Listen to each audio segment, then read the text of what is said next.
بسم الله الرحمن الرحيم ياسين والقرآن الحكيم إنك لمن المرسلين على صراط مستقيم تنزيل العزيز الرحيم لتنذر قوما ما أنذر آباؤهم فهم غافلون لقد حق القول على أكثرهم فهم لا يؤمنون.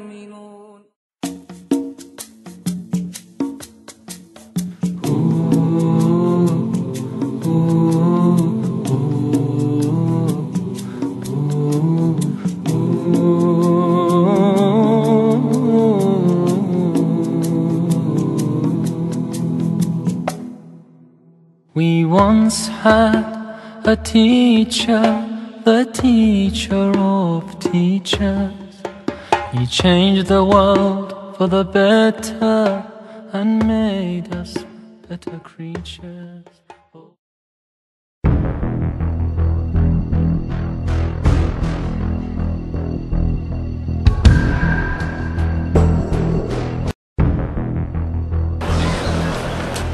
Bismillahirrahmanirrahim. Alhamdulillahi rabbil alamin. Wal aqibatu lil muttaqin wa la udwana illa 'alal zalimin. Ashhadu an la ilaha illallah wahdahu la syarikalah wa ashhadu anna Muhammadan abduhu wa rasuluh. Allahumma salli ala Muhammad wa ala alihi wa ashabihi ajma'in.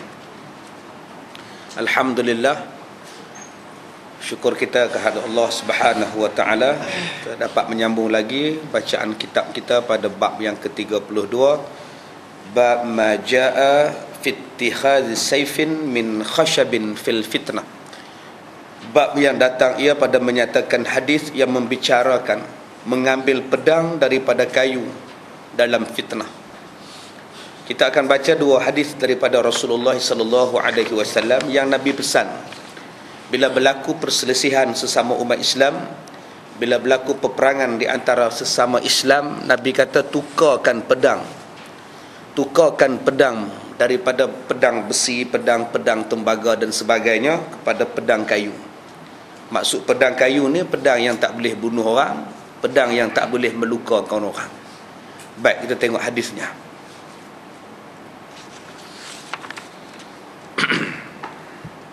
An Udaisah binti Uhbanan bin Safi al-Ghifari radhiyallahu anhum qalat jaa Ali bin Abi Talib ila al-Abiq fada'ahu ila al-khuruj ma'ahu faqala lahu abi inna khalili wa ibna ammika ahida ilayya idha ikhtalafa an-nas an attakhidha sayfan min khashabin faqad ittakhaztuhu fa in syi'ta kharajtu bihi ma'aka qalat fatarakahu. Daripada Udaisah binti Uhban bin Safi al-Ghifari radhiyallahu anhu, katanya, telah datang Ali bin Abi Talib kepada bapakku, maka diajaknya akan dia kepadanya keluar bersama dengan Sayyidina Ali. Maka berkatalah baginya akan bapakku bahwasanya kekasihku, yakni Nabi Muhammad, dan anak bapa saudaramu memberi janji kepadaku, apabila berselisih orang-orang bahawa aku ambil pedang daripada kayu, maka sesungguhnya telah aku ambil akan dia. Maka jika engkau kehendak keluar aku dengan dia beserta kamu, maka ditinggalkannya akan dia. Hadis hasan lagi gharib.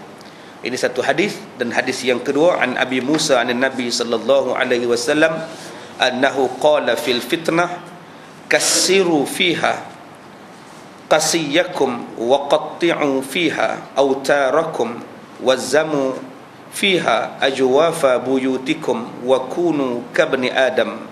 Daripada Abi Musa radhiyallahu an, daripada Nabi sallallahu alaihi wasallam, bahwasanya bersabda Rasulullah pada fitnah, patahkan kamu padanya akan panah-panah kamu, dan kerak-kerakkan padanya akan tali-tali busar kamu, dan lazimkan kamu berada di dalam rumah-rumah kamu, dan kalau boleh kamu jadi seperti mana anak Adam yang bernama Habil yang tidak sanggup berbunuh sesama orang Islam. Baik, ini dua hadis, satu hadis hasan gharib dan satu lagi hadis sahih. Ketahuilah kiranya wahai saudaraku, sebelum Nabi kita wafat telah dikhabarkannya pada setengah sahabatnya akan hal yang berlaku selepas wafat Rasulullah. Setengah daripadanya ialah perselisihan yang besar antara para sahabat Nabi SAW dan lain-lainnya. Maka perselisihan mereka itu membawa sampai berbunuh-bunuhan dan berperang-perangan, bermati-mati sama-sama muslimin beberapa banyak. Yang ini kita baca banyak kali dah, tentang peristiwa yang berlaku selepas Rasulullah wafat. Rasulullah kata selepas Rasulullah wafat akan berlaku pergaduhan yang membawa kepada peperangan sesama Islam, yang mengorbankan puluhan ribu umat Islam kerana berpecahnya umat Islam selepas kematian Rasulullah. Maka sebelum Nabi wafat, Nabi bagi tahu kepada sahabat apa yang nak buat kalau berlakunya peperangan yang melibatkan sesama Islam. Apa nak buat apabila berlakunya perselisihan di antara umat Islam. Maka pada masa Nabi memberitahu kepada setengah-setengah sahabatnya yang demikian itu, maka Nabi memberi pesan, apabila berlaku perselisihan itu, eloklah jangan sahabat-sahabat memasukinya, dan jangan masuk campur berperang sama-sama Islam, dan boleh dibinasakan senjata daripada pedang dan lain-lainnya, supaya lepas diri daripada termasuk dalam perselisihan itu. Tuan-tuan yang dirahmati Allah, kalau kita melihat kepada sejarah daripada awal Islam, Rasulullah berjaya mendamaikan umat-umat Islam daripada Aus dan Khazraj. Tak bergaduh dah. Asalnya Aus dan Khazraj ni tiap-tiap hari dan masa bergaduh. Islam perdamaikan, Rasulullah perdamaikan, sehinggalah Rasulullah menukarkan nama mereka menjadi Ansar, yang membantu di antara satu sama lain. Tak bergaduh lah, duduk di Madinah elok lah. Rasulullah pun wafat. Selepas Rasulullah wafat, maka berlakulah murtad beramai-ramai. Kemudian berlakulah pembunuhan kepada Sayyidina Umar, kepada Sayyidina Uthman, Sayyidina Ali dan sebagainya. Dan bermula daripada zaman itulah tidak berhenti-henti lagi berperang umat-umat Islam sesama umat Islam. Sama ada peperangan yang melibatkan pertumpahan darah ataupun peperangan yang melibatkan ideologi pahaman, sama ada pahaman mazhab ataupun pahaman yang melibatkan tariqah, ataupun ideologi sekarang ini yang melibatkan bidang politik. Umat Islam tidak lagi bersatu.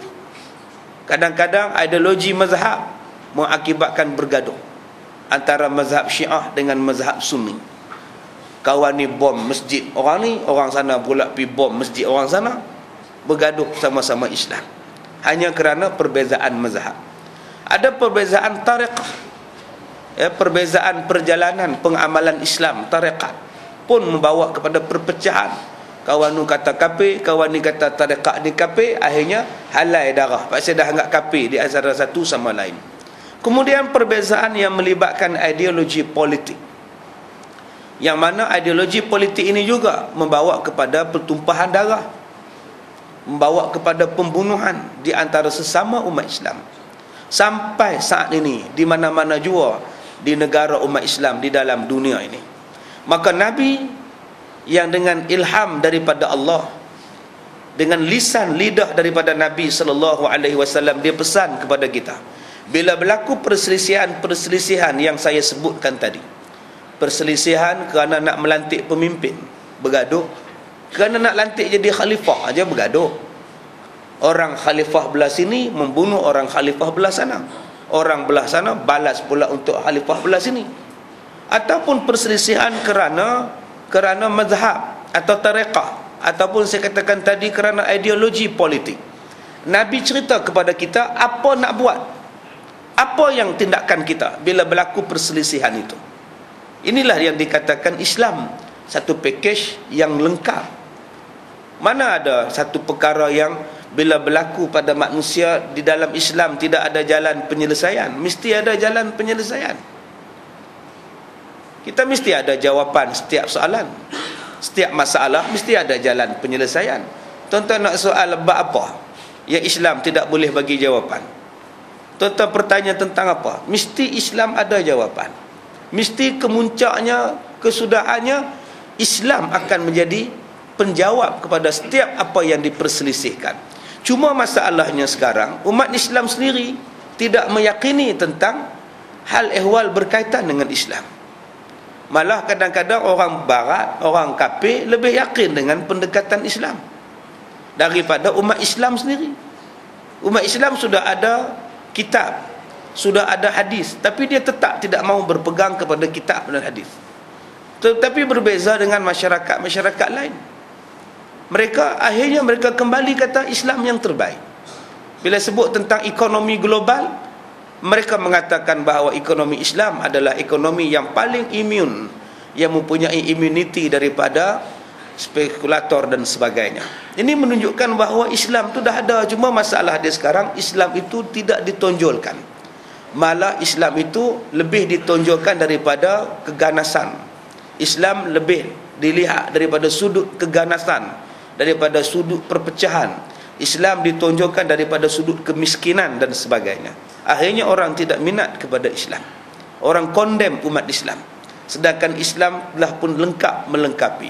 Termasuklah dalam keadaan bercampur, berperang sesama umat Islam. Ada jawapan dia. Umat Islam, tuan-tuan, dia suka, orang kita ni dia suka tengok daripada satu sudut zahir. Dia tidak melihat daripada sudut dalaman. Sedangkan Islam melihat daripada dua-dua sudut. Daripada sudut dalaman dan sudut zahir, luaran. Saya baru ni ceramah di Perlis. Saya forum hari Sabtu di Bukit Gantang. Saya makan dengan Tok Ketua Kampung ni. Orang petani, batu kurau, orang Bukit Gantang, Balin, Lenggung. Ni jenis cakap batu kurau, petani.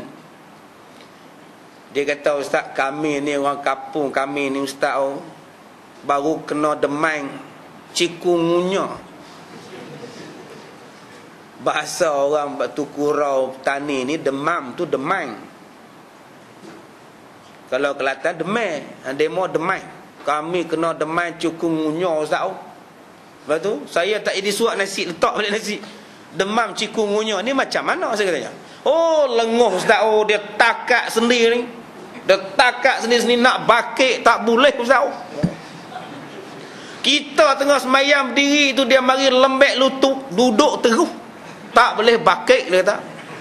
Ramai yang kena tu, Haji. Oh, kalau nak kira mati, Ustaz, kalau kata demam ni boleh mati, 90% kampung ni mati semua, Ustaz. Satu kampung kena demam cikungunya ni. Tu di Bukit Gantang lah, dia lepas Pulau Pinang, dia main Sungai Petani lah ni. Sungai Lalang, Baling, Sungai Petani. Pakat duk kena demam cikungunya ni. Dulu dekat Selim Riba, Tanjung Malim. Jadi tuan-tuan yang mana duk takut dengan demam cikungunya ni, Nabi dah pesan baca doa apa? A'udzu bikalimatillahit tammah min kulli syaitanin wahamah wa min kulli ainin lamah. Tiap-tiap kali lepas sembahyang, tiap-tiap kali nak tidur. Ini doa yang Nabi ajar supaya selamat daripada wabak-wabak ni. Lagi sekali saya baca, a'udzu bikalimatillahi tammah. Baik, ikut saya baca. A'udzu bikalimatillahi at-tammah min kulli syaitanin wa hammah wa min kulli ainin lamah. Oh, tu boleh ikut tu, hafal tu. Insya-Allah. Jadi saya habis forum semua, saya habis forum pukul 11.40. Habis pukul 12 suku saya pun perderah pergi Perlis. Satu suku saya sampai di tempat rehat gurun di Kedah. 1:30 tu saya nak pergi bilik air. Baru bangkit tidur lah kereta ni, duk mamai lagi ni. Pergi ke tandas di gurun tu. Saya pun masuk dalam tandas. Masuk ada satu perempuan dalam tandas. Terkejut beruk saya ni. Bukan kata beruk lah, King Kong lah. Terkejut beruk saya. Allah, silap saya kata, tandas perempuan pula, mamai dah. Saya pun keluar nak cari, tengok tandas yang depan saya nak masuk tu gambar perempuan. Saya kata, yang ni lah tandas lelaki-lelaki, betul je lah, yang tu tandas perempuan. Saya pun masuk balik, saya tengok dia pun tengok saya, rupa-rupanya pondan. Saya tengok dia kat belakang, dia pegang beg tangan, duk tunggu kawan dia, duduk dalam bilik air, duk tunggu. Saya tengok belakang, memang sebiji perempuan.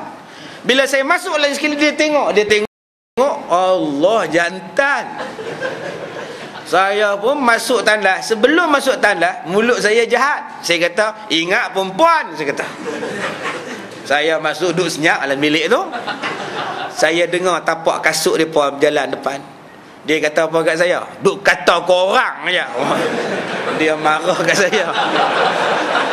Dia marah. Dia kata apa? Kata korang. Oh, ni nama dia pondan, jantan, gatai nak jadi perempuan.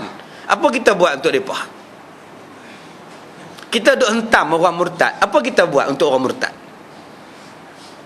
Kalaulah kita ada dewan, kalaulah kita ada berkongsi pendapat, berkongsi tenaga, semua orang umat Islam yang berbeza pahaman politik, tapi dalam debat nak menyelamatkan orang murtad, kita sekali, apa salah? Sekolah saya ni tuan-tuan, taklah besar mana, tapi orang murtad kita tarik main duduk di sekolah. Orang hampir murtad, yang minat pada murtad, mari kita ubatkan. Dengan Quran kita ubatkan. Ada perempuan yang bila tengok saja gereja, terliuk nak masuk gereja, terliuk nak masuk Kristian. Saya tak boleh bayang tuan-tuan, satu perempuan pakai tudung hebat, tiba-tiba minat pada Kristian. Kalau setakat tak pakai tudung, tak apa lagi. Ni tudung labuh ni. 5 orang budak-budak Kelang yang minat pada Hindu, nak masuk Hindu. Siapa nak selamatkan mereka? Umat Islam asyik bergaduh politik siang malam pagi petang. Yang murtad kerja jalan, membalik memurtadkan orang Islam jalan.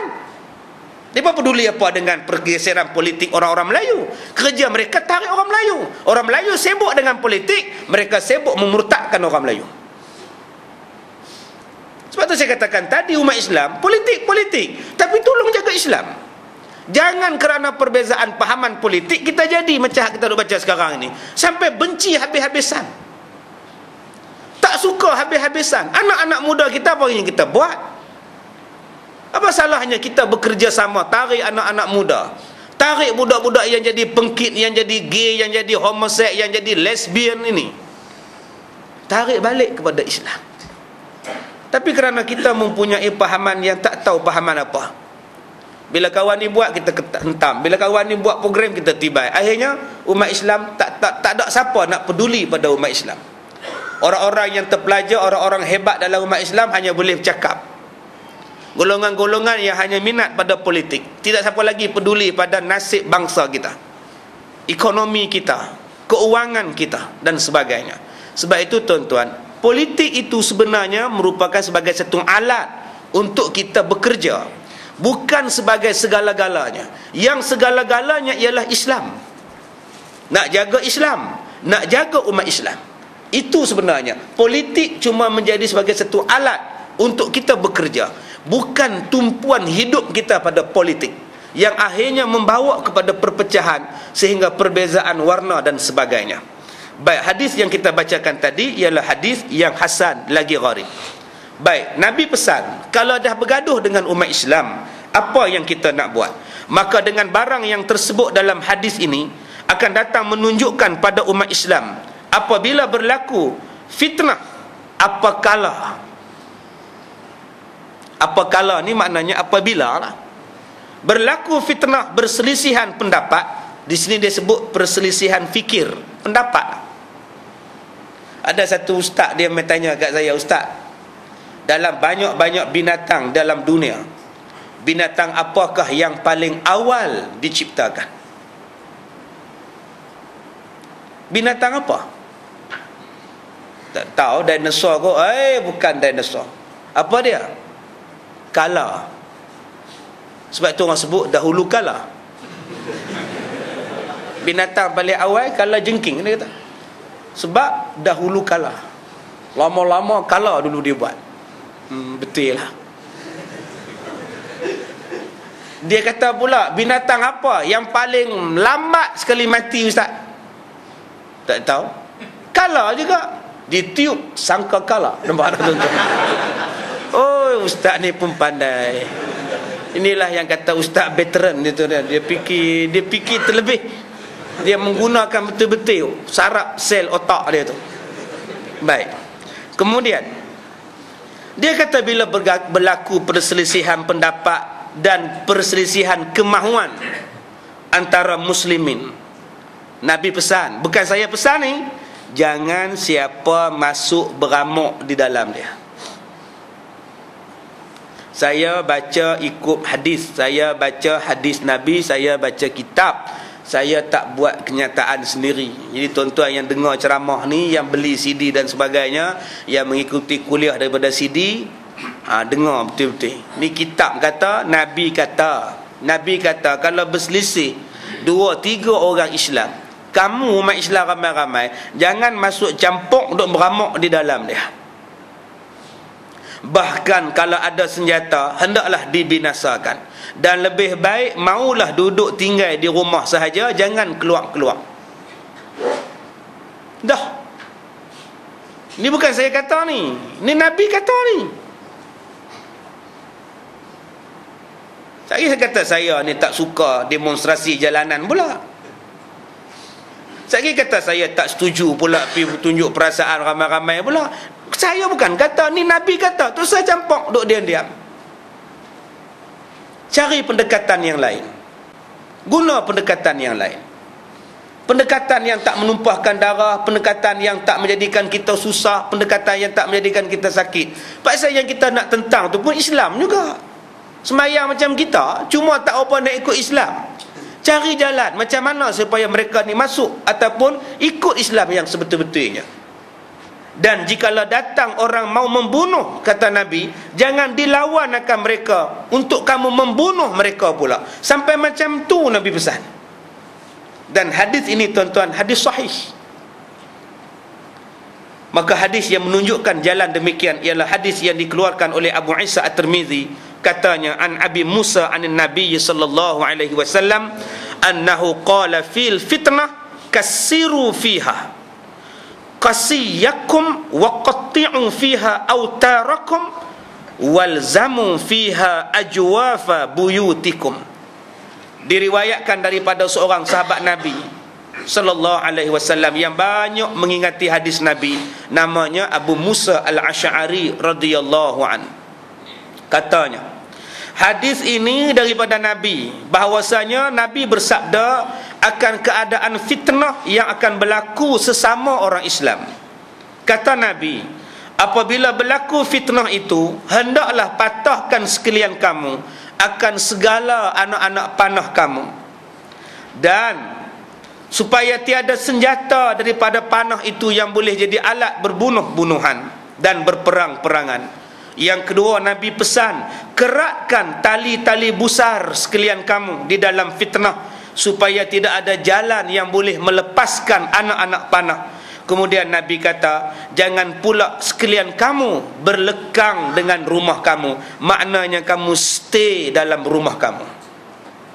Ini pesan Nabi 3. Kalau ada anak panah, patahkan. Kalau ada tali busar, putuskan. Kalau boleh duduk dalam rumah, yakni jangan keluar daripada dalam rumah pada masanya, supaya tiada kamu lihat orang-orang dalam fitnah, dan supaya kamu tidak jumpa dengan mereka, dan tiada kamu tahu akan halnya, supaya kamu tak ambil bicara, yakni tak usahlah kamu masuk sama kira bicara mereka itu.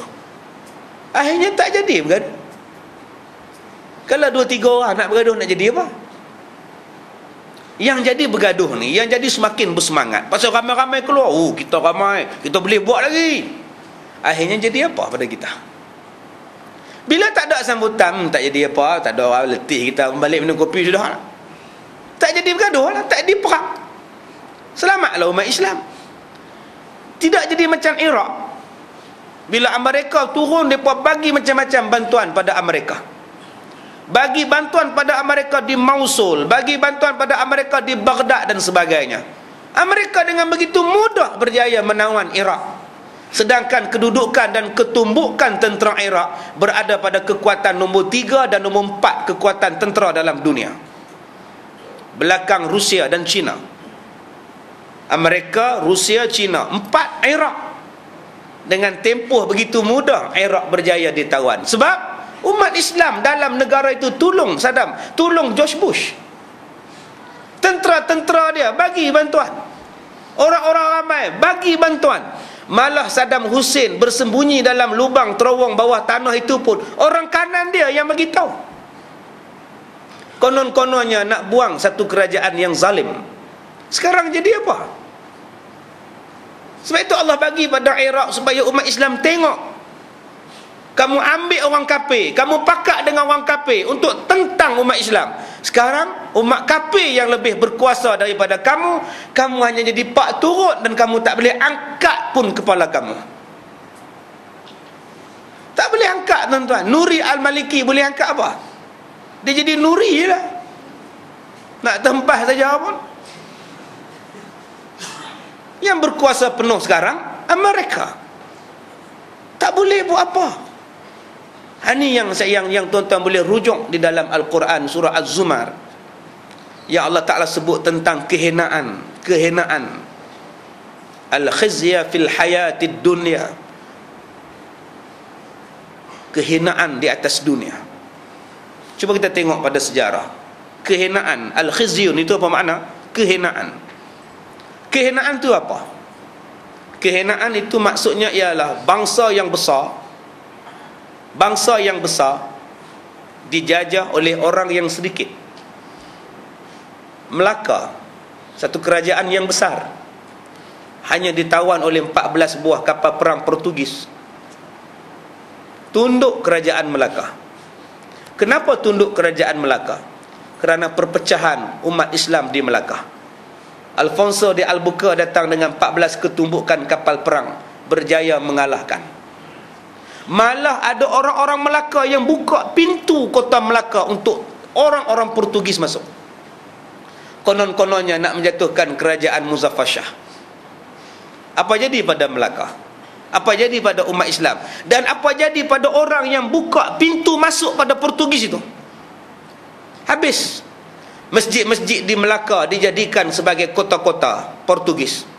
Dibina gereja-gereja di tempat yang tak pernah dibina gereja di Melaka. Malah kubur-kubur pemerintah-pemerintah, sultan-sultan dan orang-orang Islam di Melaka dicabut tiang-tiang nesannya dan dijadikan pembinaan kota merentasi Melaka, dipanggil apa masa? Dibina atas runtuhan masjid dan runtuhan kubur-kubur orang-orang Islam. Di mana kedudukan orang-orang yang membuka pintu kota Melaka? Mereka tidak ada sebarang suara di Melaka. Segala-galanya ditentukan oleh wazir-wazir Portugis. Dan yang paling menyedihkan ialah bermulanya kedudukan orang-orang Kristian di Melaka. Maka bukan setakat orang-orang Kristian yang dibawa daripada Portugis saja yang duduk di Melaka, malah ada orang-orang anak-anak pribumi tempatan Melaka juga sudah terikut-ikut dengan keadaan Kristian bila dibina saja gereja-gereja Saint Paul dan sebagainya di Melaka pada tahun 1511 itu. Kesannya apa? Ini yang Nabi sebut. Bila umat Islam sendiri yang angkat pedang lawan umat Islam sendiri, tongkang pecah, yang kenyang ialah you. Bila tongkang yang dihuni berperang dalam tongkang tu ada emas, dalam tongkang tu ada nasi, dalam tongkang tu ada makanan, ada wang, ada macam-macam. Atas tongkang itu orang-orang bergaduh, tumbang, jatuh, terjun sungai semua. Ikan you duk tunggu, ngap. Hampa bergaduh lah, kami nunggu masa hampa jatuh. Sekarang umat Islam jatuh, yang makan dan yang ambil kesempatan itulah you sekarang, tuan-tuan. Pepatah-pepatah orang Melayu itu menyebutkan pada kita, tetapi kita tidak pernah memikirkan pepatah itu. Kalau tak fikirkan pepatah tak apa lagi, tapi hadis Nabi tidak dipikirkan, itu lebih mengecewakan. Baik, Sabda Nabi lagi, wa kunu ka bani Adam, dan hendaklah kamu jadi sekalian kamu seperti anak Adam yang bernama Habil, yang terkenal Qabil, yang jahat, yang baik Habil. Tapi ada orang buah nama anak dia Qabil, duduk naik kuda, patut buah nama Habil lah. Habil ni baik, yang jahat Qabil, yang bunuh saudara dia. Apabila datang orang-orang hendak membunuh kamu kerana sangka orang dan dituduhnya engkau orang fitnah dan sebagainya, maka hendaklah kamu memperbuat diri seperti Habil, memperbuat dirinya tak kala saudaranya hendak membunuhnya. Tuan-tuan tahu tak, ketika Qabil dan Habil bergaduh kerana nak berebut perempuan, Habil ni tak kisah sangat, Qabil tu kisah sangat. Pasal perempuan bergaduh, dahlah ditolak korbannya oleh Allah. Kemudian bila perah menungging pula, dapat perempuan yang lain yang dia tak nak, yang dia nak dapat dekat Habil, yang dia tak nak kena ambil. Dia datang jumpa Habil, saudara dia, aku nak bunuh kamu, aku geram pada kamu. Apa jawab Habil? Jika kamu nak bunuh aku, maka aku tidak akan membunuh kamu. Kamu nak bunuh, bunuhlah, aku takkan lawan kamu. Dan tidak akan aku lawan kamu bertikam, kerana aku takut akan Allah membunuh seorang Islam dengan jalan yang tidak diizinkan syarak. Dan darahku itu boleh aku tuntut di hadapan Tuhan yang maha adil di hari kiamat. Maka dibunuhlah Habil dalam keadaan dia langsung tak melawan. Kamu nak bunuh aku, bunuhlah, aku takkan lawan kamu, sebab aku takut aku bunuh bukan kerana Allah.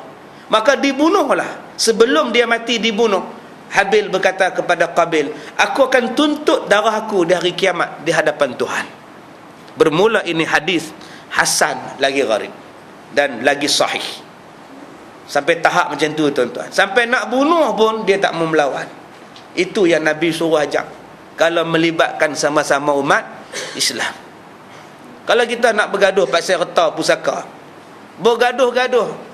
Kalau kita bergaduh dengan kak kita pasal rantai labuh, ambillah kak. Semua rantai kak nak, rantai singkat pun kak nak, rantai labuh pun kak nak.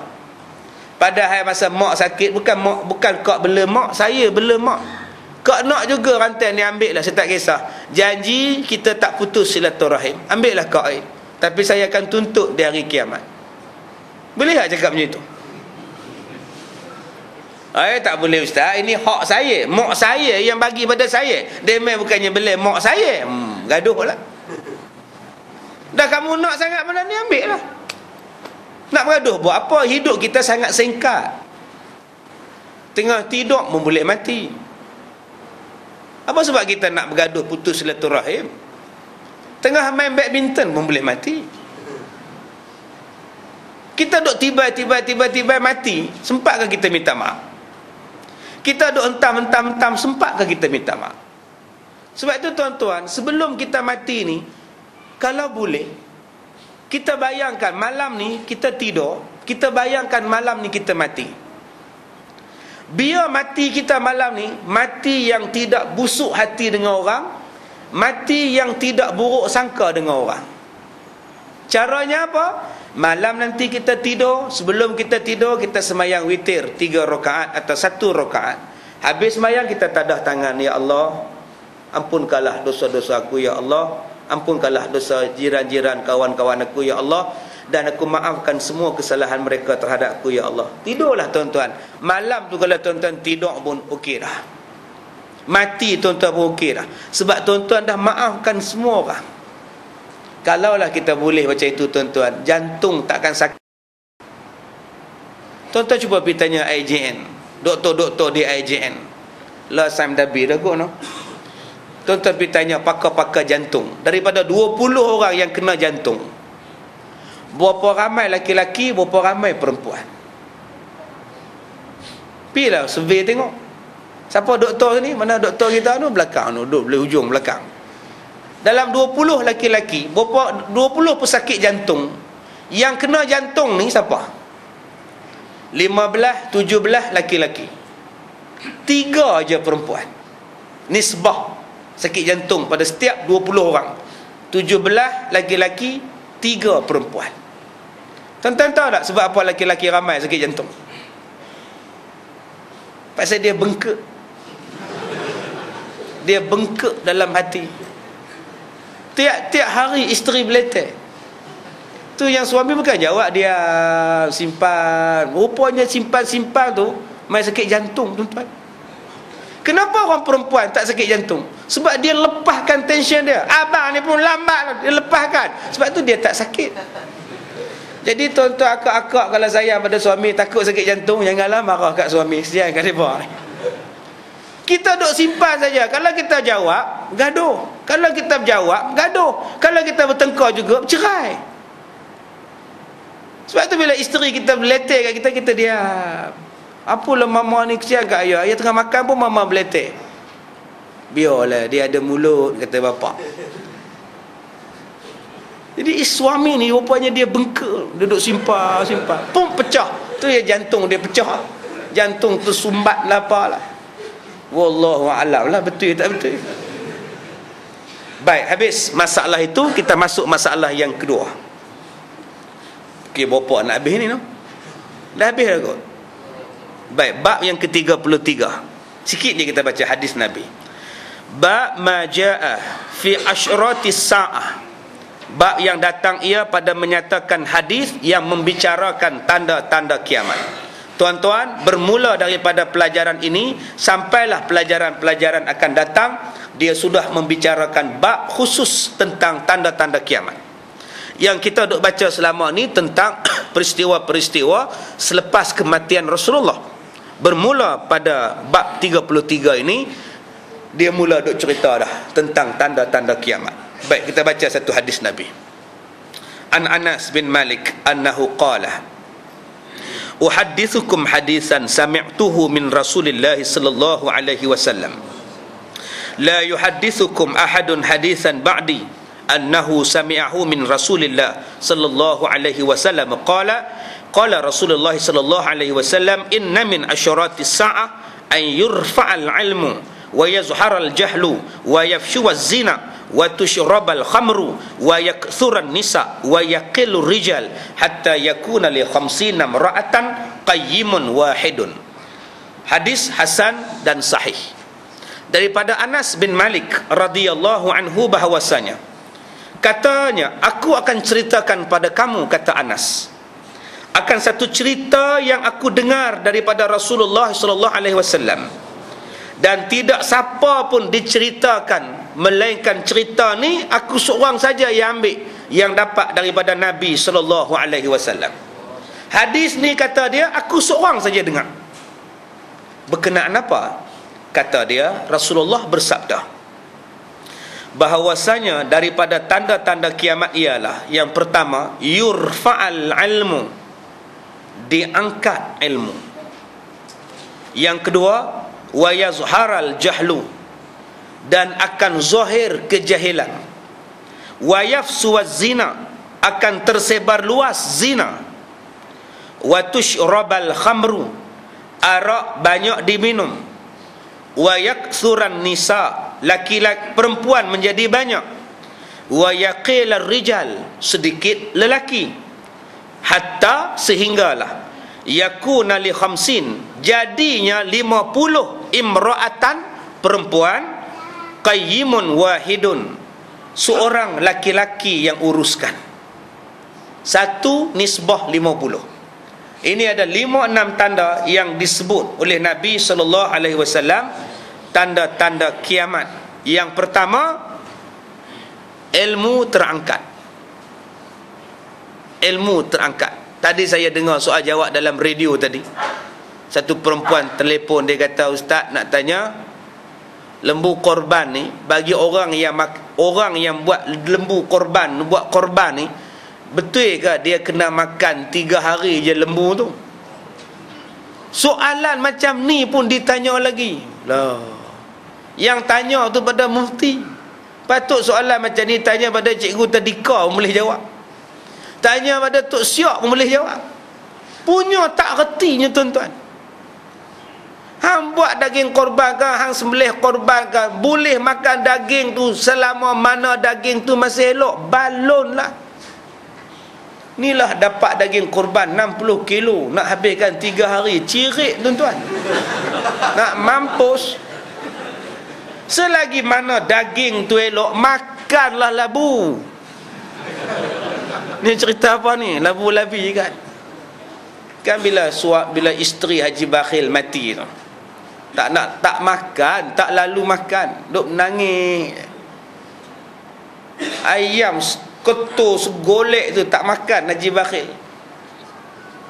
Manisah pun tak makan, Haji Bakhil pun tak makan. Labu tanya, ni tu Haji, siapa nak makan ni tu Haji? Kau makanlah labu, kata dia. Tengah-tengah malam baru lapar, keluar pergi dapur pula, tak ada apa lah, tinggal rangka je. Apa kamu makan labu? Sudah turun pula. Itu baru 2 hari isteri mati. Habis 40 hari seluar pendek tuan-tuan. Sebab tu jaga-jagalah kau kereta baru. Wah, ayah ni sejak 2-3 hari ni Manisa tengok dah lain macam, seluar pendek lagi, kata anak. Kak Haji Bakhil jawab apa? Bukankah kita nak pergi piknik, kata dia. Tak padan dengan tu Haji, seluar pendek saja.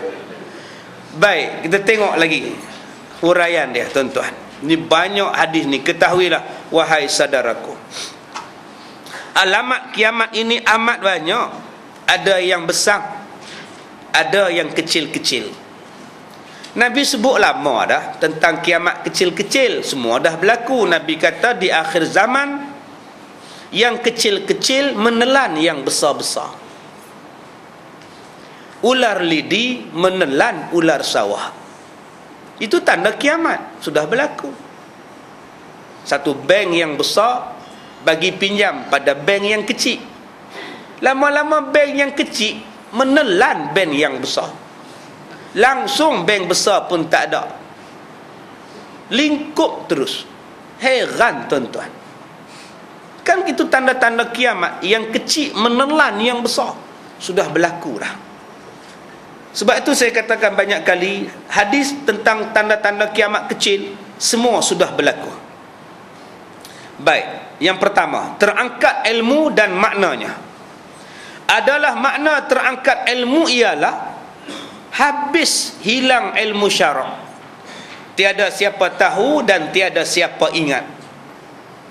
Kita ingatkan bila dia pakai serban di kepala, jubah membalut badan, ilmunya tera. Rupa-rupanya tak reti, suruh baca Quran tak pandai. Sebab tu tuan-tuan agak-agak tak reti baca Quran, jangan duk pakai serban jubah, orang tolak jadi imam tak pasal. Kita ni kadang-kadang semangat tapi ilmu kosong. Semangat tinggi, orang serban, orang jubah. Bila suruh baca ayat kursi, merapu baca. Bila suruh baca Fatihah, merapu baca. Iyyaka na'budu wa iyyaka nasta'in. Jahil. Tak reti tuan-tuan. Sebab tu berhati-hati sekarang ni. Luaran tidak mencerminkan dalaman. Ada orang semayang pakai t-shirt je, semayang pakai seluar jin. Kita kata bodoh. Dia tu mesti mak rok. Tak pun mak rempit, tak pun mak jiwang. Tengok-tengok hafal Quran. Kita tengok dia pakai jubah, pakai serban, ekor ni sampai ke pinggang ekor serban. Kita kata dia ni mesti hafal Quran. Rupa-rupanya Quran kul huwallah pun tak ingat. Yang hafal Quran tak nampak ciri-ciri hafal Quran. Yang tak hafal Quran mengalahkan hafiz. Serban putih, tengah ni merah, ada terbus pula. Oi, ini Tok Syekh ni. Sekarang tak boleh jadi dah tuan-tuan. Dulu-dulu betul kita sebut Tok Syekh, sekarang tak boleh dah. Ya, banyak yang jadi haru biru dah sekarang. Dia kata, kenapa ilmu ni hilang? Yang pertama, kerana mati segala orang yang menanggung ilmu. Ulama kita mati, Datuk Ishak Baharum mati, siapa nak ganti dia? Siapa boleh ganti? Ni pengarang kitab ni mati, siapa boleh ganti? Siapa yang boleh ganti ni? 22 jilid dia karang kitab macam ni. Saya tak boleh dah. Saya bukan ulama, saya cikgu ya. Dia boleh buat. Sahabat saya baru balik daripada Saigon. Dia naik bas daripada Thailand, naik Kemboja, Laos sampai ke Vietnam, bas 2 tingkat. Punya berani punya orang. Saya kata kalau saya tak pergi dah haji, naik kapal terbang boleh gagah lah. Ni naik bas ni berjalan sana berjalan sini. Dia kata, Ustaz, semalam saya jumpa dia pergi ke Saigon, ada 15 masjid di Saigon. 15 masjid. Satu masjid dia pergi semayang apa semua, makan di situ, jumpa dengan satu tu imam 84 tahun.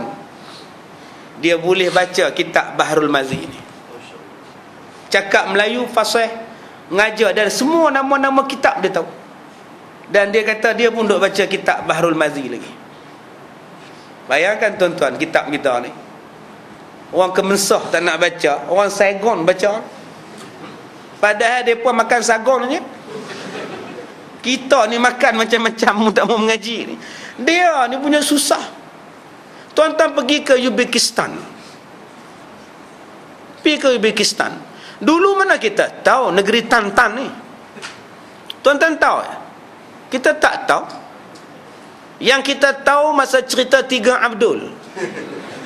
Bila P. Ramli Abdul Wahub, dia tunjukkan kekayaan Sidik Segaraga, Ismet Ulam Raja di luar negeri.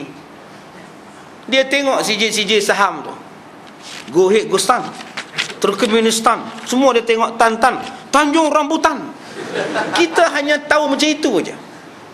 Sebab Soviet Union pada masa itu kontrol negara-negara ini. Habis negara-negara Islam ni dia jajah, tak nampak Islam. Padahal Imam Bukhari daripada sana, Imam Nawawi daripada sana, imam-imam yang besar-besar ni tuan-tuan, semua daripada sana. Imam Nawawi daripada Syria lah ni, imam-imam Tirmizi dan sebagainya ni. Tapi bila Soviet Union menjajah negara-negara Islam, dia tutup habis, tak nampak ada Islam.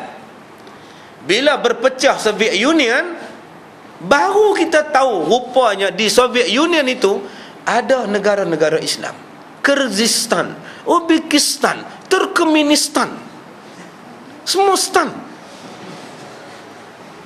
Tuan-tuan bayar tak? Kyrgyzstan, kita nak sebut pun tak erti. Semua tan. Tuan-tuan yang mana dah pergi Uzbekistan, cuba tuan-tuan tengok di Uzbekistan, macam mana orang komunis menukarkan masjid menjadi panggung wayang.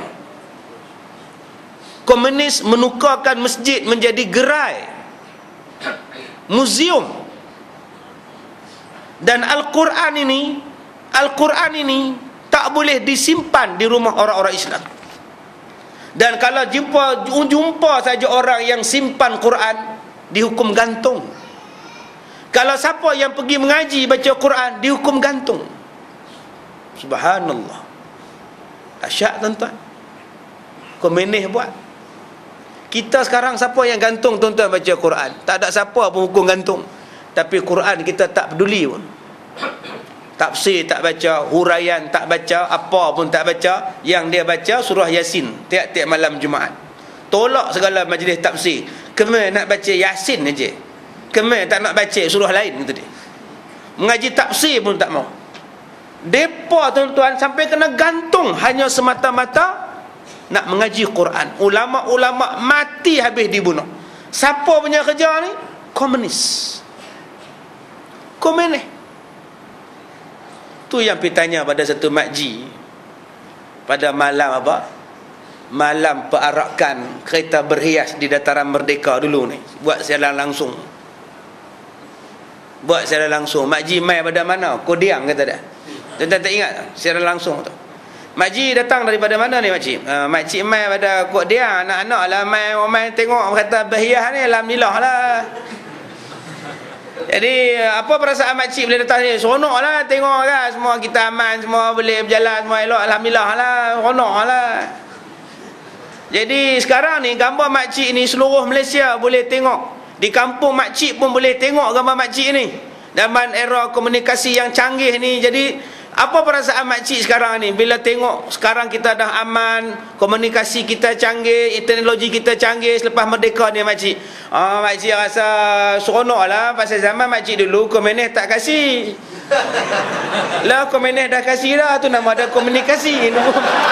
Masalah tu. Takkan nak cut kot siaran langsung ni. Dia faham komunikasi tu komunis kasih dah, dia kata. Dulu komunis tak kasih, mampu. Masalah juga tuan-tuan. Kita pergi tanya kat orang tak faham, dia jawab cara tak faham. Baiklah makcik, terima kasih lah. Itulah makcik pada Kok Diang, tuan-tuan. Tak kesian ke tuan-tuan? Dia pun satu masalah juga. Kita pergi bercakap bahasa hak canggih dekat orang kampung, jawapan dia pun canggih lah.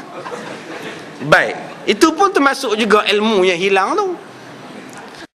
Baik, kemudian maka rupa kelakuannya, hilang ilmu itu bukannya dihilangkan dan dilenyapkan akan dia daripada dada orang alim, bahkan hilangnya dengan sebab mati orang alim. Tak ada siapa ganti.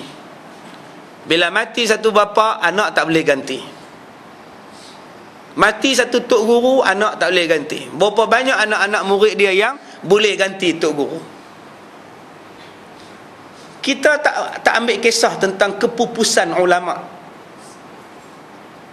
Kita sekarang menghidupkan banyak artis, buat reality program sana, reality program sini, mari sini, akademi sana, akademi, membanyakkan artis, tapi membanyakkan ulama. Berapa banyak mak bapak yang targetkan anak dia jadi ulama yang besar. Apa cita-cita abang untuk anak-anak abang? Cita-cita saya untuk dia jadi, berapa ramai yang sebut ulama. Sebab apa dia beranggapan? Dia kata ulama tak boleh cari makan, ulama tak glamour, ulama tak seronok. Dia lebih seronok anak dia jadi penyanyi, anak dia jadi hiburan, penghibur dan sebagainya. Sedangkan dalam Islam tak salah tuan-tuan, anak tuan-tuan jadi engineer, doktor, lawyer, silakan. Tapi yang paling pentingnya ialah pemahaman Islam. Kita ada dua, satu pelajaran, satu pendidikan. Pelajaran, belajarlah 2 campur 2 4. Itu pelajaran. Satu lagi dipanggil pendidikan. Pendidikan ini lebih menjurus kepada adab, akhlak, kepahaman Islam. Sekarang kita hanya tumpukan pelajaran, belajar ya, tapi akhlak macam mana? Kepandaian dia tentang Islam, pemahaman dia tentang agama, seolah-olah dia tak reti agama, seolah-olah dia bukan Islam. Baik, kemudian, dan sebelum mati orang alim, kurang orang yang mengambil ilmunya. Saya ni tuan-tuan duk fikir lah. Dulu tok saya ni, tok guru, malam-malam ni orang mari menghadap dia di rumah, ramai setiap malam. Sebab tu yang mana main menghadap dia malam-malam sekarang jadi imam, naib qadi, ustaz. Dia pun bukan setakat mengaji di masjid, dia pun main ke rumah, main tadah kitab, tanya betul-betul ni, faham betul-betul ni. Masa tu saya kecil, umur 6 tahun, 7 tahun, 8 tahun, duk teringat muda-muda. Jadi sekarang ni tuan-tuan, kesan daripada duk tadah kitab, talaqi musyafahah, duk berguru macam itu, yang mana duk mengaji dengan dia, ada yang duduk di Mekah, ada yang jadi ustaz, ada yang duk bawa orang buat haji umrah, ada yang duk mengajar, ada jadi imam, ada jadi bilal, semua jadi elok. Sekarang cuba tuan-tuan perhati, berapa ramai yang pergi tadah kitab, menghadap betul-betul di rumah tok guru. Betul tuan-tuan mengaji macam di masjid ni, betul, tapi tuan-tuan tak boleh menghadap betul-betul, nak tanya daripada hati ke hati, nak dapat betul-betul jawapan yang betul-betul punya, tak dapat. Sebab tu kalau ada tok-tok guru di sini, tuan-tuan kena pergi bertandang di rumah dia, bertenggek di rumah dia, menetak dia, mengaji dengan dia betul-betul, daripada satu baca. Macam sekarang ni saya yang baca, tuan-tuan dengar. Kalau menghadap dengan tok guru, dia suruh kita baca, baca, tolong hurai. Tu yang jadi anak murid tu. Saya mengaji dengan arwah tok guru saya, dia baca sikitnya, Entah. Iqra. Syarah. Hui. Dia bukan buat apa. Dia masuk kelas. Entah. Entah. Ya Allah. Oh, sudah tuan-tuan. Itulah masuk baca. Kan dia tepuk. Baru dia urai. Oh, macam tu baru betul talaqi. Ngaji. Sekarang ni saya nak suruh siapa baca?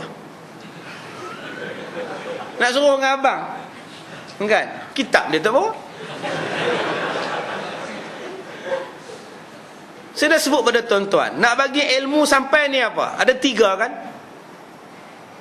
Allah sebut dalam Quran, nak sampai ilmu ni apa? Allama bil qalam. Mengajar hendaklah dengan pen. Nak dapat ilmu mesti ada pen. Tulis, catik, mesti dapat. Bukan saya kata, Allah kata, allama bil qalam. Yang kedua, supaya tidak lupa. Masa nak turun mengaji tadi, sanuqri'uka fala tansa. Masa nak duduk mengaji tadi, sanuqri'uka fala tansa. Nak turun sekali lagi, sanuqri'uka fala tansa. InsyaAllah tuan-tuan tak lupa. Yang ketiga, tuan-tuan kena baca 7 atau 3 kali. 7 atau 3 kali. Kalau boleh 3 kali. Malam ni bab apa? Tuan-tuan baca dah 3 kali sebelum datang. Sekali tuan-tuan baca dengan tok guru, balik rumah sekali lagi tuan-tuan ulang 3 kali. 7 kali tuan-tuan ulang, insya-Allah kepala tuan-tuan ni sarat dengan ilmu. Itulah tips tuan-tuan untuk tuan-tuan ingat pelajaran. Yang pertama, Allah sebut allama bil qalam. Yang kedua, amalkan selalu doa ataupun ayat Quran, sanuqri'uka fala tansa. Kelak kami akan bacakan pada kamu, maka kamu tidak akan lupa, Allah sebut. Yang ketiga, 7 kali baca sebelum belajar. Yang mana ada kitab 3 kali sebelum turun. Tuan-tuan sampai di bawah duduk dalam kereta pukul 6.45, lagi 20 minit masuk waktu, tuan-tuan baca 3 kali. Masuk dalam kelas sekali baca. Balik rumah sebelum tidur 3 kali ulang. Insya-Allah tuan-tuan boleh ingat sampai bila-bila. Ini petua untuk ingat. Bagi tuan-tuan yang nak anak-anak tuan-tuan nak hafal Quran, bagi tuan-tuan yang nak hafal Quran, dulu muda-muda tak boleh hafal, lah dah tua-tua ni dah lapang sikit dah, bolehlah hafal Quran. Mula-mula nak hafal tu apa? Anak kita ni selalu mengadu, saya ni lupa pak saya ni tak apa ingat lah pak benak nak masuk payah pak Tuan-tuan ambil apa? Suratul Fatihah 70 kali. Caranya apa? Setiap hari ambil sebotol air, 2-3 botol pun tak apa, 2 timba pun tak apa. Satu hari 70 kali baca Al-Fatihah. Dibuat selama seminggu. Dan tuan-tuan bagi minum, sama ada tuan-tuan minum atau anak tuan-tuan minum, insya-Allah anak kita akan jadi terang hati. 70 kali Al-Fatihah setiap hari, dibuat selama seminggu. Ini tentang anak-anak kita yang nak belajar ni, supaya mudah ingat, supaya senang masuk pelajaran. Baca elok-elok, duduk menghadap kiblat, ada air semayang, tajwid elok-elok, 70 kali Al-Fatihah. Baca sampai habis lah. Jangan Al-Fatihah, Al-Fatihah, Al-Fatihah. Bukan. Yang tu 100 kali pun tak jadi. 70 kali Bismillahirrahmanirrahim, Alhamdulillahi Rabbil Alamin, sampai habis. Tapi masalah kita ni, kita kurang semangat. Seminggu kita buat, lepas tu doa. Jangan macam tu, kena jadikan amalan. Macam pakcik yang hak di Sungai Petani ke, di Kuala Terengganu ke, yang pencuri masuk dalam kedai dia, tak jumpa pintu keluar. Terengganu 2-3 hari pergi masuk dalam kedai, kawan balik kampung cuti raya, pencuri masuk dalam kedai, kebuluk dalam kedai, minum tak boleh, makan tak boleh. Dia kata blank semua, blank habis, gelap gelita, kosong, tak nampak apa. Padahal duduk dalam kedai runcit, biskut Mary ada, Biskut lenga pun ada, air mineral berlambak. Tak jumpa. Subhanallah. Kalaulah dia pi umrah tuan-tuan, mampus lama dah budak tu. Kalaulah hamba Allah tu pi haji, tokek kedai tu pi 60 hari pi buat haji 40 hari tu, mati tuan-tuan. Nasib baik balik kampung aja. Bila wartawan tanya pada dia, petua apa pakai, pendinding apa, dia kata tak, dia cuma amalkan bismillah tiap-tiap hari. Tadi saya buka satu kitab tentang kelebihan bismillah. Saja saya nak main pagi tadi, sementara duk tunggu sahabat saya nak pergi Kuala Kangsar pagi tadi, saya buka satu kitab tentang kelebihan bismillah saja. Bismillah dengan alhamdulillah. Bismillah tu dia kata kalau sambung dengan alhamdulillah, bismillahirrahmanirrahim, alhamdulillahi rabbil alamin. Bismillah tu disambung dengan alham. Ataupun baca bismillah saja 1000 kali setiap hari atau dalam seminggu, Allah tolong rumah kita ni jadi pagar. Orang keluar tak boleh, dengan bismillah saja. Tapi kita tak yakin, kita lebih yakin grill. Tak apa ustaz, jaga kurka dah ada ustaz. Tak apa ustaz, anjing pun saya bela ustaz. Dia tak tahu anjing tu lagi senang orang bagi mampu. Dia letak jarum buah dalam telok, dia lempar anjing, anjing makan, kak sangkut jarum, mati anjing. Sebab itu sebaik-baik penjaga ialah Allah, wa kafa billahi waliya. Allah sebaik-baik penjaga. Bismillah saja. Kita pagar rumah kita dengan nama Allah. Mana lebih besar, Allah ke anjing, Allah ke grill? Tapi kita tak mau jadi amalan. Saya sebut malam ni 1000 kali. 1000 kali seminggu, bukannya jenuh. 1000 kali seminggu tak susah. Bismillahirrahmanirrahim, bismillahirrahmanirrahim. Sehari 100. Hari terakhir buat lagi 400. Cukuplah seminggu 1000. InsyaAllah Tuhan pagar rumah kita, Tuhan jaga tuan-tuan. Ini bukti yang berlaku pada pakcik yang menega di Terengganu. Perompak tak boleh cari jalan keluar, malah tak nampak barang-barang makan dalam kedai. Ini khasiat-khasiat yang kita lupakan tentang kelebihan-kelebihan, sebab ilmu tak ada. Apa makna kitab kalau tidak ada ilmu untuk membacanya? Begitu juga dengan masjid. Kalau masjid itu ada tuan-tuan, diamalkan barakahnya, dia nak curi kapet, dia nak curi tongkat masjid pun dia tak boleh cari jalan keluar. Yang ini berlaku di Bagan Datuk. Dia curi M ni, dah ada dua belah M ni, nak curi, nak buat balik ni, pintu tak keluar, tak boleh jumpa pintu keluar.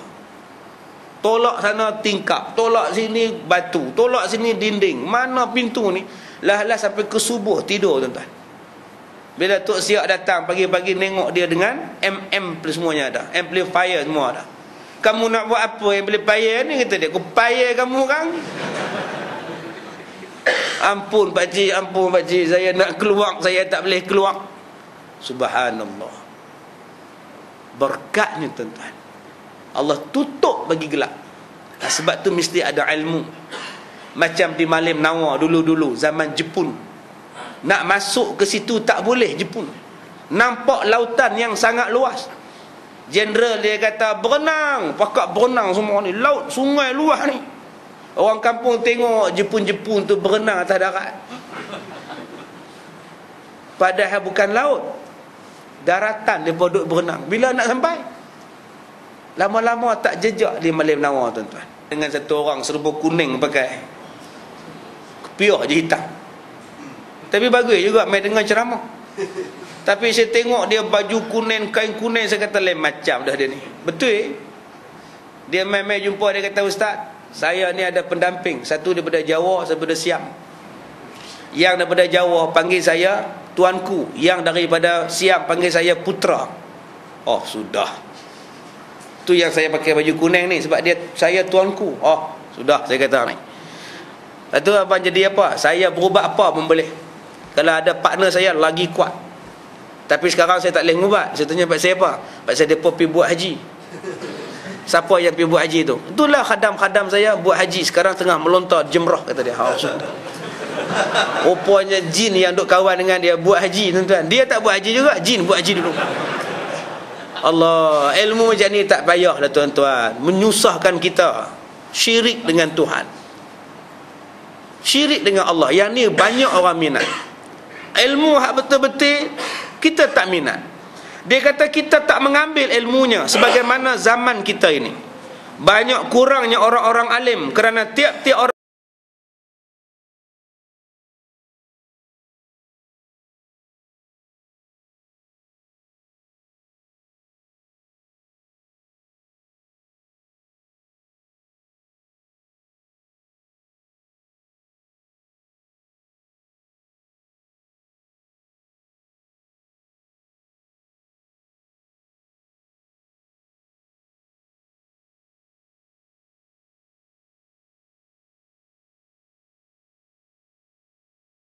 tak jaga-jaga lah. Kita mengaji juga, tapi beza. Tok Guru dulu pergi mengajar ni tuan-tuan ni, pengarang kitab ni Idris Al-Marbawi ni tuan-tuan, dia mengaji di Pondok Kelantan. Tok kenali ni, daripada Lubuk Merbau pergi ke Kelantan berjalan kaki. Nak mengaji ni berjalan kaki tuan-tuan, bukan naik bas ekspres, cepat ekspres, laju ekspres. Orang duk tanya, ustaz, apa nak jadi ni, bas ekspres jatuh gaung lah, terbalik lah, apalah. Cuba tengok nama ekspres tu apa. Semuanya cepat, laju, derah ekspres. Memang derah lah. Cuba tukar nama bas tu, lambat ekspres, sopan santun ekspres. InsyaAllah baik. Nama tu mempengaruhi. Maju ekspres apa bala semua, tukar nama lain, sopan santun ekspres, sopan sopian ekspres umpamanya. Serupalah orang tanya saya, ustaz, main bola sepak ni tak habis-habis gaduh sepak, ustaz. Kawan tak bayar ke WSP, bertumbuk, bergaduh, hambat referi. Cuba tengok nama pasukan. Nama pasukan semua nama binatang. Harimau kumbang. Tu macam mana? Nama pasukan seladang tak pergi rempuh orang. Nama pasukan ni pun boya, bujang senang, kerja nak faham orang. Tak jadi perangai macam itu. Tukar nama lain yang lebih baik lagi. Harum, kumpulan harum. Tak, pasukan apa kan yang elok-elok. Barulah kita baik, pasukan budi pekerti. Jadi tidak, nama pun ganah-ganah, si jengking. Uyuh. Sebab tu dia, kita sekarang ni nak bawa ke mana sebenarnya kita ni? Baik, dia pergi ke Kelantan mengaji di pondok di Tok Kenali ni. Balik daripada Tok Kenali nak balik ke Lubuk Merbau di Taiping, di Kuala Kangsar tu, dia singgah di satu kampung jadi imam, ambil upah sana, ambil upah sini.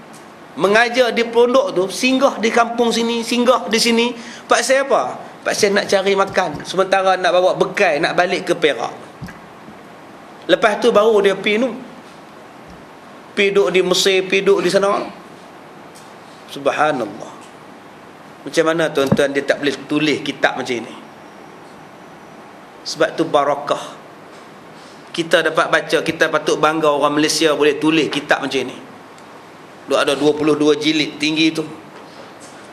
Tuan-tuan baca kitab dia pun puas. Saya ambil kitab Fathul Bari, saya ambil kitab Baharul Mazi, kitab yang berjilid-jilid. Saya baca Fathul Bari, saya tak apa nak faham, saya tak ke tepi sat. Saya ambil juga Baharul Mazi. Pak saya lebih dekat dengan jiwa kita. Ni Allah turunkan barakah pada dia. Ketika dia mula-mula dapat tokoh Ma'al Hijrah, orang pujuk dia. Orang pujuk dia daripada Mesir, suruh balik. Pasal kerajaan Malaysia nak bagi anugerah tokoh Ma'al Hijrah yang pertama. Tuan-tuan ingat secara langsung masa itu di pusat Islam. Tua dah masa itu.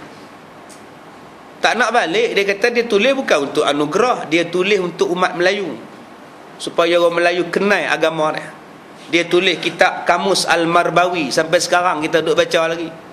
Orang yang mengaji sekolah Arab mesti beli kitab Kamus Al-Marbawi. Dia punya kitab. Bila orang panggil dia terima anugerah, dia tak ambil pun duit tu, dia pulang balik. Orang suruh buat ucapan pun dia tak membuat ucapan. Suruh buat ucapan, nak ucap terima kasih ke apa ke, tak. Dia kata ma'araf tu, saya tak tahu. Ma'araf tu, saya tak tahu bercakap. Ilmu punya banyak ni tuan-tuan, dia kata saya tak tahu bercakap. Kita ni punya tak ada ilmu bercakap ni ke, ya Allah, sampai orang suruh berhenti. Dia ni ilmu punya banyak. Orang bisik juga, Syekh nak dengar suara jadilah. Assalamualaikum warahmatullahi wabarakatuh. Alhamdulillahi rabbil alamin, wassalatu wassalam ala asyrafil anbiya'i wal mursalin wa ala alihi wa sahbihi ajma'in. Assalamualaikum warahmatullahi wabarakatuh. Dah habis. Itu ucapan dia tuan-tuan. Subhanallah. Saya dah bagi salam belum? Kira habis dah. Dah salam tadi dah? Kita dah 9.30 dah ni, habis dah. Jadi tuan-tuan, itulah bandingan ulama nak banding dengan kita. Dia tak ada universiti apa, dia tak ada pun apa profesor ke apa, doktor PhD ke falsafah apa pun tak ada. Dia tulis kitab punya banyak. Kita sekarang ni doktor PhD, kitab apa kita tulis? Tesis kita tu pun kita cedok yang depa punya, kutip kawan ni buat tesis kita, dapat doktor. Depa ni kutip tak mana? Tafsir dia. Tuan-tuan nak jumpa tak tafsir Al-Marbawi? Tafsir dia pun ada. Cuma tak dan habis. Macam tafsir Nurul Ihsan. InsyaAllah bila ada masa kita baca lagi tentang pengarang kitab ni.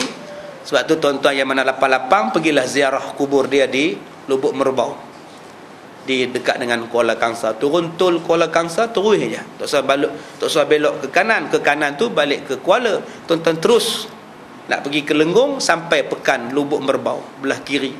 Ada masjid dia di situ, Masjid Al-Marbawi, ada sekolah Al-Marbawi, di situlah ada makam dia, ada kubur dia. Kalau tuan-tuan nak pergi ke Gerik ke, nak pergi ke Kelantan ke, saja-saja nak pergi melawat, singgah-singgahlah. Sedekahlah Al-Fatihah pada dia. Mudah-mudahan ilmu yang kita belajar daripada kitab yang dia tulis ni memberi syafaat kepada kita di hari kiamat, insya-Allah. Jadi tuan-tuan, kita jumpa pagi besok. Pagi besok kuliah kita di sini bertajuk fiqh, iaitu Al-Mu'inul Mubin dan kitab Muhimmah fil Ilmil Hadis. Besok kitab tauhid kita cuti. Kita baca 2 kitab saja. Sebab kita nak berhawal, saya nak balik ke Taiping besok di Batu Kurau maghrib, dan selepas isyak saya ada forum di Taiping. Dan pagi besok kuliah subuh di mana? AU4, insya-Allah. Baik, saya rasa sekadar itu saja. Bagi tuan-tuan yang nak buku perubatan, doa-doa tuan-tuan boleh dapatkan di bawah. Saya dah bawa buku perubatan dan Habatus Sauda untuk tuan-tuan. Jadi tuan-tuan amallah 25 doa-doa yang diamalkan oleh para wali. Dan saya ulang balik, doa yang saya sebutkan tadi untuk mengelakkan nyamuk, syaitan dan sebagainya. Doa itu saya akan bagi pagi besok. Jadi tuan-tuan datang untuk ambil doa itu, dan sama-sama lagi sekali kita akan baca pagi besok, insya-Allah. Baik, sekian. Saya minta maaf jika terkasar bahasa. Wabillahi taufiq wal hidayah. Assalamualaikum warahmatullahi wabarakatuh. Usturuna al-Qur'an wa dinuna al-Islam, arkanuhu jalila da'aimul fadila, ويا الشهادتان كعيدة إيمان وصوم والصلاة وحج والزكاة.